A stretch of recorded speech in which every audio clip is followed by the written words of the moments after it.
지난 한두 주간 또 평안하게 잘 지내셨습니까? 이제 본격적인 겨울 날씨가 시작된 것 같습니다. 어제 그제는 겨울이 시작되자마자 영하 10도 가까이 떨어지고 눈도 많이 내려서 아주 사람들이 혼란스럽고 또 많은 사고가 있어서 좀 그랬습니다. 저는 한 3주에 걸쳐서 지금 교회 역할과 기능에 대해서 함께 묵상하는 시간을 갖고 있습니다.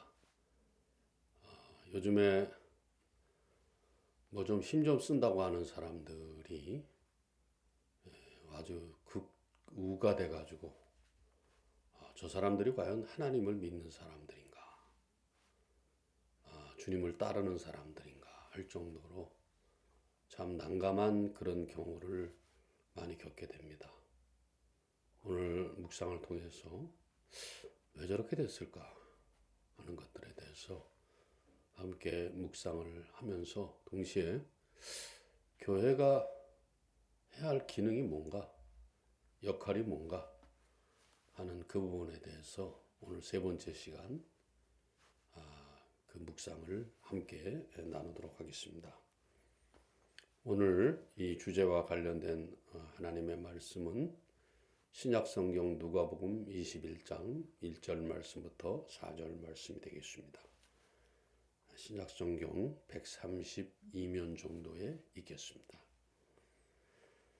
누가복음 21장 1절 말씀부터 4절 말씀까지가 되겠습니다. 자유신 줄 알고 제가 읽도록 하겠습니다. 1절입니다. 예수께서 눈을 들어 부자들이 헌금함에 헌금 넣는 것을 보시고 또 어떤 가난한 과부가 두렙돈 넣는 것을 보시고 이르되 내가 참으로 너에게 말하노니 이 가난한 과부가 다른 모든 사람보다 많이 넣었도다. 저들은 풍족한 중에서 헌금을 넣었거니와 이 과부는 그 가난한 중에서 자기가 가지고 있는 생활의 전부를 넣었느니라 하시니라. 아멘. 제가 사는 곳에서 차로 한 20분 거리에 나가면 좀 분당이라는 도시가 있습니다. 분당에 이렇게 나가보면 어떤 교회 그 옥상에 교회는 세상의 소망입니다. 이런 프랭카드가 붙여 있는 것을 볼 수가 있는데요. 그 말은 맞는 말이지만 오늘날 정말 교회가 세상과 사람들의 어떤 소망의 역할을 하고 있는가? 그렇게 물어본다면 아니라고 밖에는 말할 수 없는 그런 안타까운 현실에 여러분과 제가 살고 있습니다. 아니 좀 극단적으로 말씀을 드리자면 요즘에 교회라는 곳, 교인이라는 사람들은 세상과 사람들의 소망이라기보다는 절망이 되고 있다. 그냥 한마디로 말씀드려서 절망이다. 왜? 왜 그런 말을 듣는 줄 아십니까? 요즘 교회를 보십시오. 움켜쥐는 것을 더 좋아합니다. 나누고 배려하고 또 함께하는 이런 일에는 별로 관심이 없습니다. 더 한술 더 뜨는 것은 세상보다 더 빠르게 소유하려고 하고 남에게 자랑하려고 하고 남 무시하고 깔보고 이렇게 하는 사람들이 요즘의 교회고 요즘의 교인들이 아닌가. 참 성도는 그럴 수 없습니다. 우리는 그것을 분명히 해야 됩니다.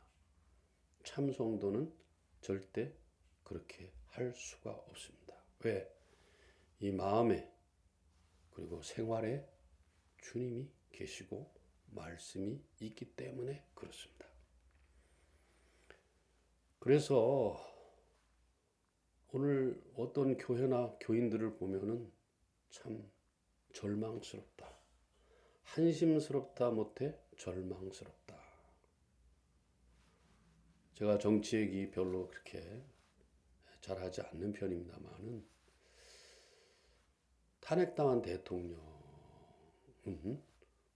또 내란을 일으킨 사람이기 때문에 부끄러운 줄 알아야 되는데 그가 속한 정당이나 정당의 리더들은 하나같이 잘못했다는 말을 거의 하지 않고 있습니다. 그 근저에 올라가 보면은 다 극우 기독교 세력들이 판을 치고 있습니다. 전땡땡 목사 하매 이런 사람들이 교계와 교단을 아주 혼란스럽게 만들고 있는 것이죠. 왜 이렇게 됐을까? 한번 돌아봐야 되지 않겠습니까? 그 이유는 간단합니다. 교회 교육자들은 부흥에만 관심이 있어요. 어떻게 하면 굵어 모을까? 그리고 교인들은 아무 생각 없이 교회만 왔다 갔다 하면서 집사되고 권사되고 장로되고 섬기는 법을 잘 몰라요. 나누는 법을 잘 모릅니다. 도우는 법을 잘 몰라요. 그렇기 때문에 오늘 우리 한국 교회가 이 모양 이 사단이 지금 나고 있다. 이렇게 말씀을 드리지 않을 수 없습니다. 지금이라도 그러기 때문에 교회와 교인들은 종교개혁 시대와 같이 말씀으로 돌아가야 됩니다. 그렇지 않으면 답도 없고 문제는 그대로 있어서 앞으로 그에 따른 폐해만 모두에게 돌아갈 뿐이에요. 그렇게 나쁜 짓을 하고 정신없는 짓을 하고 어리석은 짓을 하는 사람들은 그 사람 때문에 그렇지만 그렇지 않은 많은 사람들에게 기독교의 모습이 어떻게 비춰지겠냐는 거예요. 너무 심각하지 않습니까? 성경에 보면은 창세기에 물론 하나님께서 인간을 만드셨지만 그들에게 찾아온 것은 하나님 자신입니다. 범죄했을 때도 하나님 자신이 찾아오셨고 또 그들에게 이름을 지어주고 다스리며 정복하며 충만하라 문화 명령을 주면서 오신 분도 바로 하나님이신 거예요. 인간을 배려한 거죠. 인간과 함께 하겠다는 그런 메시지를 강력하게 주고 있는 것입니다. 또 그뿐만 아니고 우리 주 예수 그리스도께서 예수께서 이 땅에 오실 때도 어디에 왔습니까? 아무 의지할 것 없는 목자들에게 먼저 나타나셨어요. 말구유에 그것도 인간 가운데 임했다는 것이죠. 세상에 임했다는 거예요. 무슨 말이에요? 나누겠다는 거예요. 섬기겠다는 거예요. 도우겠다는 것입니다. 함께 하겠다는 것입니다. 우리가 신앙생활하면서 성경 말씀 보면서 이런 기독교에 대한 전체 메시지를 좀 읽어야 되는데 뭘 읽고 있는지 잘 모를 정도예요. 그거는 제가 볼 때는 오늘날 한국의 신학과 교육자들 그리고 학교 교수들 정신 못 차리고 이것만 밝히고 그러다가 이 사단이 난 것이고 이 모양 이 꼬라지가 된 겁니다. 안타까운 일이죠. 그러면 이런 상태로 계속 나가면 어떻게 될까? 하나님이 이제 매를 드실 수밖에 없는 거죠. 그 점을 우리가 유의해야 됩니다. 자, 오늘 본문 말씀에 보면은 어떤 부자가 또 헌금함에 헌금을 넣고 가난한 과부가 자기가 가진 소유의 모든 것인 두렙돈을 헌금함에 바쳤다 그랬습니다. 그때 예수님께서 그 바친 그런 모습에 대해서 설명을 했어요. 그 부자는 자기가 아주 넘치는 가운데 바쳤고 이 과부는 자기의 전 재산을 다 드렸다. 이렇게 얘기하고 있지 않습니까? 여러분, 그 당시에 렙돈이라는 것은 가장 낮은 그런 동전이라고 그래요. 데나리온의 100분의 1. 한 데나리온은 하루 일당의 남자 일당에 해당된다 그래요. 오늘날로 말하면 한 10만 원쯤 되겠죠. 그 8만 원으로 했을 때. 이게 환산을 해보면은 제가 해볼 때는 일당 하루에 8만 원이면은 그 100분의 1이니까 얼마입니까? 800원입니다. 800원. 곱하기 2 하면은 1600원. 1600원. 그 과부가 가진 돈 전부가 그의 재산이라고 그랬는데 1600원이라는 거예요. 오늘날 그 화폐로 환산하면 그렇다는 것입니다. 아시겠습니다만 그 당시에 성전을 총괄하는 유대 종교 지도자들, 대제사장, 제사장, 서기관들, 바리새인들 이런 사람들은 백성들이 그렇게 도탄에 빠져 있는데도 이런 명목처럼 성전세니 11조니 뭐 인두세니 또 로마 당국은 또 거기다가 또 세금을 또 다 때리고 엄청난 돈을 그냥 빨아들인 거예요. 빨아들여서 호가 호위하고 호의호식한 겁니다. 예수님 표현하시잖아요. 아주 많은 가운데서 드렸다 그렇게 말하고 있어요. 근데 겨우 이 과부는 두렵돈 1600원이 자기가 가진 돈에 전부라 그랬습니다. 전부라 그랬어요. 이게 뭘 말하는 겁니까? 그 당시에 교회가 교회 구실을 제대로 못했다는 거예요.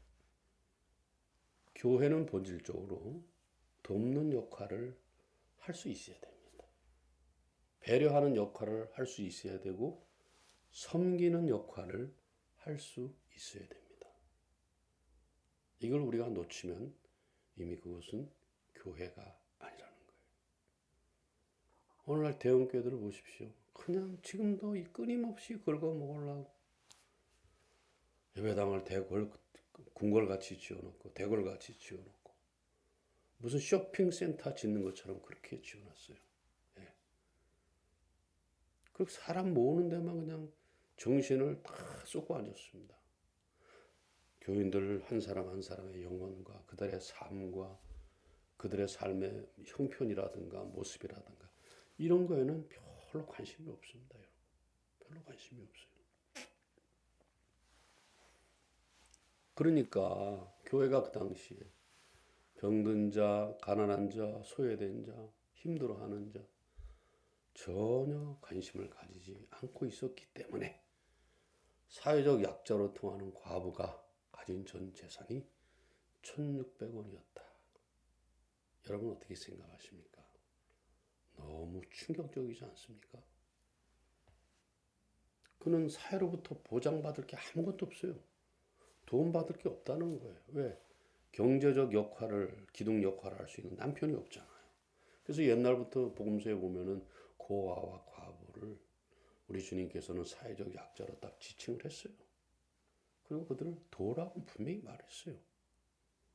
근데 교회가 제 역할을 하지 못하고 교회가 자기 배만 불리려고 하고 자기 권세만 높이려고 하고 자기만 자랑하려고 하니까 과부가 그렇게 해서 재산이 그냥 2,000원도 안 되는 그런 돈을 가지고 전 재산이라고 말할 정도라고 하면은 이거는 심각한 일이고 굉장히 충격적인 일이에요. 오늘도 뭐 비슷한 거 아니겠어요? 오늘도 비슷하다. 크게 다를 바 없다. 이렇게 볼 수밖에 없다는 것입니다. 그 당시 교회사를 읽어보면은 1세기 교회를 보면은 그 상황을 보면은 하루 벌어서 하루 먹고 살기가 힘들어. 내가 남편이라고 하지만 내가 아내라고 하고 어머니라고 하지만 아버지라고 하지만 하루 한 끼 해결하는 게 너무 힘들어요. 차라리 내가 그냥 이렇게 사느니 내가 종이 되어서 종으로 팔려가면은 내 자식들에게 굶기지는 않겠다. 그렇기 때문에 하루아침에 종이 돼버린 거예요. 이거 우리가 알아야 됩니다, 여러분. 하루아침에 종이 돼버린 거예요. 그래가지고 종으로 팔려간 거예요. 돈 얼마 받고. 그리고 자녀들 입에 풀칠 좀 하고 말이죠. 그렇게 된 거 아니겠습니까? 왜 그런 일이 벌어졌을까? 이것은 교회가 교회 사명에 대해서 얼마나 무관심하고 방관했는지 그대로 그것을 보여주고 있다는 것입니다. 그렇기 때문에 저는 복음서를 굉장히 중요하게 생각합니다. 왜? 주님께서 사역하신 그 발자취가 그대로 거기 녹아있기 때문에, 기록되어 있기 때문에. 제가 자주 말씀드립니다마는 가난한 자, 병든 자, 소외된 자. 늘 주님은 그것들을 중심으로 해서 사역을 하셨기 때문에 저 북쪽 갈릴리 위쪽에 있는 쳐다도 안 보는 그 당시에 종교 중심 세력이라면 그게 있기는 한 거야. 존재하긴 했어. 그런 데서부터 예수님은 훑어 내려오기 시작했어요. 그리고 맨 마지막에 예루살렘으로 들어오셨잖아요. 주님은 그렇게 이 땅에서 의지할 것 없는 사람, 아무 능력이 없는 사람, 힘들어하는 사람, 고통받는 사람, 소외받는 사람, 이런 사람들을 향하여서 먼저 손을 내미신 거예요. 곳곳에 보면은 우리 주님께서 뭐 오병이어의 기적을 가지고 3,000명, 5,000명을 먹였다. 며칠을 따라다녔다고 그러잖아요. 거기 먹을 게 있기 때문에 그러는 거예요. 먹을 게 있기 때문에. 그게 뭐 어떻게 뭐 하여튼 주님께서 기적을 베푸셨든 어떻게 했든 그 사람들을 먹였거든. 그러니까 따라다니는 거예요. 그걸 우리가 알아야 되지 않겠습니까? 자, 그래서 본문 4절에 보면 저들은 풍족한 중에 헌금을 냈다. 풍족해. 유대 종교 지도자들은 또 귀족들은 분에 넘치게 그들은 먹고 마시고 즐기고 그렇게 살았던 거예요. 이게 과연 종교 지도자들로서 합당한 일인가? 얼마 전에 선종한 교황 그 프란체스코 교황은 남은 재산이 100달러로 100달러. 100만 달러도 아니고 100달러. 100달러라 이거예요. 1000달러도 아니고 100달러. 계산해 보니까 한 15만 원 정도 되더라고요. 그런 돈만 가지고 있었어요. 물론 뭐 거기서 이제 먹고 자고 하는 거 다 해결해 주시겠지. 그러나 그럼에도 불구하고 15만 원이 그가 가진 돈의 전부 다였다. 뭘 우리가 좀 배워야 되지 않겠습니까? 교황으로부터. 교황을 뭐 적그리스도니 지금 때가 어느 때인데 그런 정신 나간 소리 하고 앉았어요. 그건 안 되는 소리입니다, 여러분. 제가 얼마 전에 후배 목사, 이제 50대 초반인 그런 목사를 만났는데 저한테 그러더라고요. 형님, 저는 이미 은퇴하면은 은퇴 후에 어떻게 대우받을지 다 설계해놨대요. 하루에 한 달에 1,몇백만 원씩 그렇게 해놔가지고 자기가 은퇴한다면 한 달에 딱 700만 원씩 나오도록 그렇게 은퇴 후에 설계를 해놨다는 거예요. 제가 그런 소리를 듣고 참 마음이 아팠습니다. 야, 요즘 목사들이라는 것들이 저런 거구나. 여러분 700이라는 돈이 그게 작은 돈입니까? 그거 다 어디서부터 온 거예요? 성도들이 다 드린 헌금 가지고 하는 거 아니에요.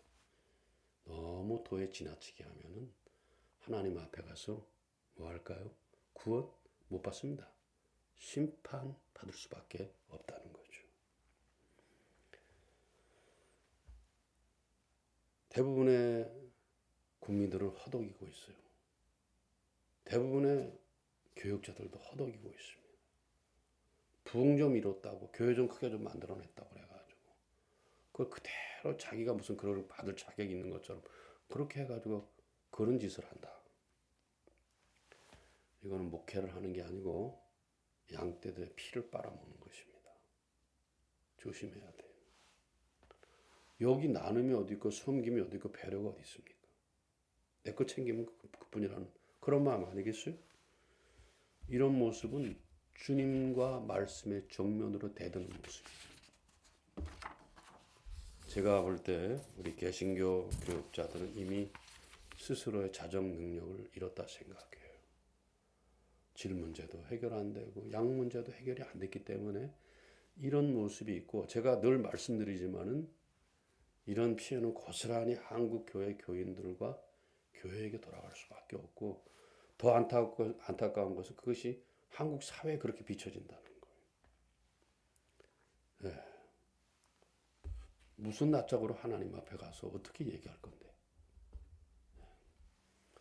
정말 한심하기까지 하고 답답합니다. 물론 교육자가 생활에 쫓겨는 안 되겠습니다만 지나친 부의 보장과 부에 대한 추구는 주님 얼굴에 침 뱉는 거예요. 주님 말씀하셨잖아요. 사탄이 돌돌로 똑똑이가 되게 할 때 사람이 떡으로만 사는 게 아니다. 하나님의 입으로부터 나오는 말씀으로 산다를 그걸 보여줘야 될 거 아니에요.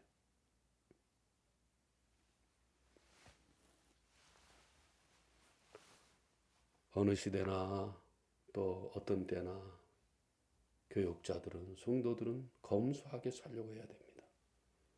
그리고 사회적 약자들, 힘든 사람들, 도움이 꼭 필요한 사람들에게 도움의 손길을 분명히 내밀어야 하지 않겠습니까?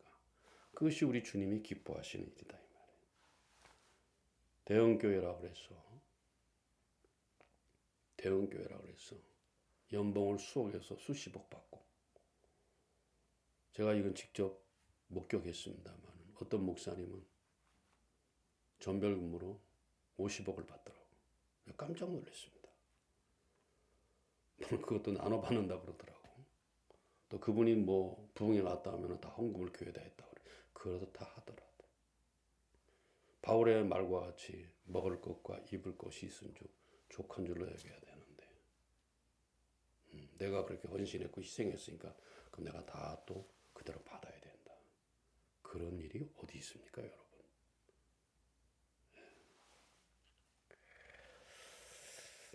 제가 볼 때는 그들은 이제 하나님 앞에 받을 것 다 받았고, 딱 한 가지 더, 몽둥이 세례밖에는, 심판의 몽둥이 세례밖에는 더 받을 게 없어요.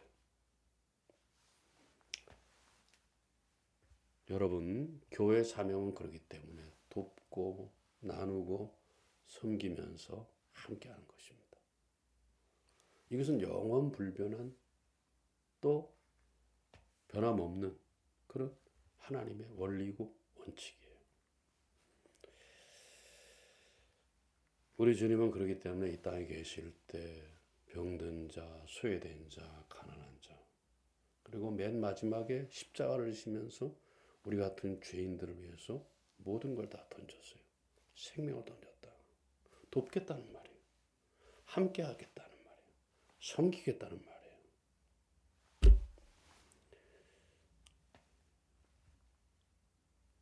그런데 이와는 반대로 오늘날 교회와 교육자들과 어떤 교인들은 소유하고 누리며 보장받고 자랑하고 이런 일에 더 몰두해 있습니다.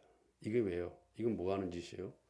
그리스도와 말씀에 적으로 행하는 일이에요. 이거는 뭐예요? 적그리스도 같은 짓이에요. 우리가 이런 일에서 벗어나려면 어떻게 됩니까? 말씀으로 돌아가야 됩니다. 그리고 주님이 보여주셨던 그 모습 그대로 우리가 본받으려고 애를 써야 된다는 것입니다. 그럴 때 우리는 교인으로서, 교회로서 우리의 사명과 본분과 역할을 잘하게 될 줄로 생각합니다. 그래서 우리의 삶이 온전한 삶이 되는 것이죠. 여러분 어떻습니까? 우리가 지금 어떻게 살고 있습니까? 저도 뭐 그런 부분에 대해서는 부끄러워서 이야기를 못하겠습니다만 어쨌든 마음 한구석에 찔리는 구석이 있는 게 사실이에요. 우리 모두가 다 그렇습니다. 다시 우리는 말씀으로 돌아가야 되고 다시 우리는 주님의 모습을 본받는 그런 모습으로 돌아가야 될 줄로 믿습니다. 그것이 바로 교회 역할이고 교회 교인들의 성도들의 역할이지 않습니까? 우리는 그 모습을 말씀을 따라서 주님의 삶의 모습을 따라가면서 반드시 여러분과 저는 그것을 회복해야 될 줄로 믿습니다. 다시 한번 여러분과 제가 그리스도인의 모습을 다시 한번 회복해서 이 땅에 어려워하는 사람들, 힘들어하는 사람들, 고통받는 사람들 다시 한번 돌아보고 그들에게 손을 내면서 도와줄 때 우리의 마음이 기쁘고 우리가 이미 천국을 확보한 느낌이 우리에게 들 것이에요. 내가 이제 구원의 반열에 들어서게 되겠구나. 겸손한 마음으로. 그렇게 우리 모두가 다 느끼게 될 줄로 믿고 그렇게 우리 모두가 다 살아야 될 줄로 믿습니다. 우리의 삶이 다 그런 온전한 삶이 될 수 있기를 주님의 이름으로 부탁을 드립니다. 그럼 또 한두 주간 평안하시기를 바랍니다. 감사합니다.